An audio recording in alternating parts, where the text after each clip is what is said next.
کہ اپنی زندگیوں کو منظم کریں، اپنی زندگیوں کو ہمیشہ سلیقہ مند رکھیں، اپنی زبان کو، اپنے لہجے کو، اپنی سوچوں کو، اپنے خیالوں کو، اپنے معاملات کو، اپنے معمولات کو بہت اچھا رکھیں۔ بعض اوقات ہم خام خواہ اپنے آپ کو گناہوں میں مبتلا کر کے اپنی آخرت برباد کر لیتے ہیں۔ تو اپنے صبح اٹھنے سے لے کر سونے تک، فجر کی نماز سے لے کر بستر پر اپنی کروٹ لیتے ہوئے محاسبہ کریں کہ آج کا دن میرا کیسا گزرا۔ جس کے 2 دن برابر گزرے وہ ہلاک ہو گیا۔ ہر آنے والا دن گزرے ہوئے دن سے بہتر گزرنا چاہیے، لیکن اگر ہمارا گزرے ہوئے کل سے آج کا دن بدتر ہے تو سوائے ہلاکت کی اور کچھ نہیں ہے۔ اور اسلاف کی زندگی اس حوالے سے دیکھیں تو اس لیے یہ بہت برا سودا ہے اور یہ بڑی جرت ہے۔ انسان کو پتہ ہے کہ میں جھوٹ بول رہا ہوں، اس میں تو کوئی اختلافی فرقہ نہیں ہے، گروہ نہیں ہے کہ اس کی سزا آخرت میں کیا رکھی ہے، دنیا میں کیا رکھی ہے۔ انسان کسی سے حسد کر رہا ہے، بغض کر رہا ہے، دشمنی رکھ رہا ہے، کسی کو گالی دے رہا ہے، سب و شتم کر رہا ہے، کسی کا مال ہڑپ کر رہا ہے، کسی سے زیادتی کر رہا ہے،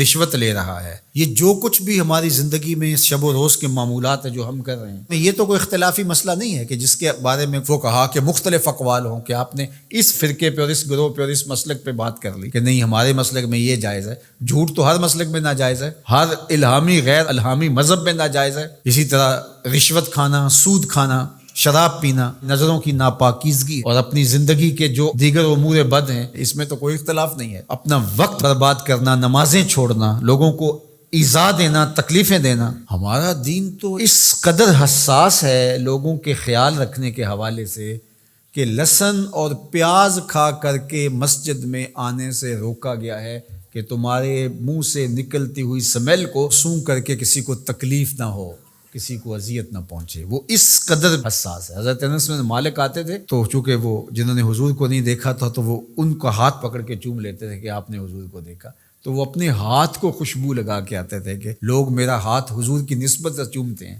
تو ان کو اس کا احساس ہونا چاہیے۔ یعنی یہاں تک ہمارا دین ہے۔ تو آج میں اور آپ ایک دوسرے کے لیے باعث اذیت جب بن جاتے ہیں، اپنے ہمسائے کے لیے، اپنے دوست کے لیے، اپنے کلاس فیلو کے لیے، اپنے بھائی کے لیے، اپنے محلے داروں کے لیے، اپنے معاشرے کے لیے ناسور بن جاتے ہیں، ہمارا وجود لوگوں کے لیے اذیت کا سبب بن جاتا ہے، تو اللہ تعالیٰ نے فرمایا فما اصبرهم علی النار، آگ پر کتنا حوصلہ ہے کہ وہی اعمال کیے جا رہے ہیں جس کا نتیجہ جہنم ہے، وہ اعمال کیے جا رہے ہیں جس سے دل مردہ ہوتے ہیں، وہ اعمال کیے جا رہے ہیں جس سے قربت الہی میں نقصان ہوتا ہے۔ بتاؤ نا وہ کون سی چیز ہے جس چیز نے تمہیں دلیر کر رکھا ہے اور تم جہنم کے راستے پہ چل نکلے ہو؟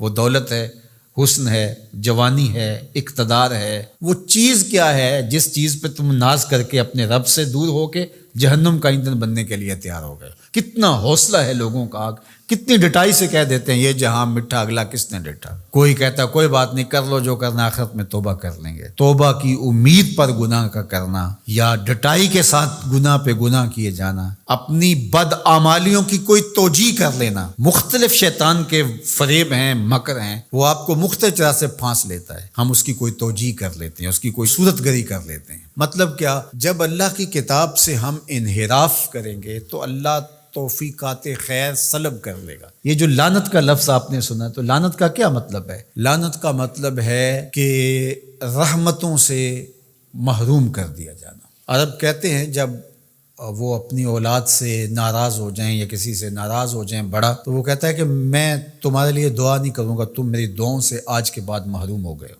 بلکہ میں نے پڑھا ہے کہ کچھ اعمال ایسے ہیں جن اعمال کی وجہ سے بندوں کی دعائیں قبول نہیں ہوتی، اور دوسرا اس کو سزا یہ ہوتی ہے کہ جو نیک صالح پاکیزہ لوگ جو دعائیں کر رہے ہیں پوری امت کے لیے، تو وہ امت کا فرد تو ہے، ایک شخص تو ہے امت کا، لیکن اس نیک لوگوں کی دعاؤں سے اس کا حصہ منہا کر دیا جاتا ہے، اس کے حصے میں کچھ نہیں آتا، کیونکہ اللہ نے اس رحمت کے وصول والی فہرست سے اس کو نکال دیا۔ وہ سانسیں تو لے رہا ہوتا ہے لیکن زندہ نہیں ہوتا ہے، وہ اپنے آپ کو مسلمان تو کہلا رہا ہوتا ہے، لیکن بات یہ ہے کہ اسلام اور اللہ رسول سے تعلق اس کا واجبی سے ہوتا ہے۔ تو آج ہماری بدحالیوں کا اور ہماری رسوائیوں کا سبب اس کتاب رحمت سے دوری ہے۔